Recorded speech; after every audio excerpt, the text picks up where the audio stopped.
महाराज पिढी बिघडली हो म्हणतात ना, पिढी बिघडली म्हणायचा अधिकार कोणाला आहे हो?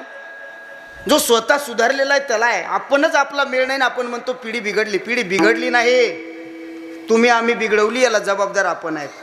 बघा, मला इथं बहुसंख्येनं महिला मंडळ कीर्तनाला आले, एकदा जोरदार टाळ्या वाजव त्यांच्यासाठी. का टाळ्या वाजवायला लावल्या माहित आहे? टीव्हीवर एवढ्या चांगल्या मालिका असताना ह्या कीर्तनाला आल्या. माझा पुढचा प्रश्न आहे, आल्याच कशा? कारण आमच्याकडे बाया दुरडी घेऊनच टीव्ही पशी बसायल्यात. आडुटाय झाले शिवबाई पाणी पिईना. ऐका ना, हसू नका. परिणाम काय झाला माहिती आहे आई? याचा परिणाम फार वाईट झाला.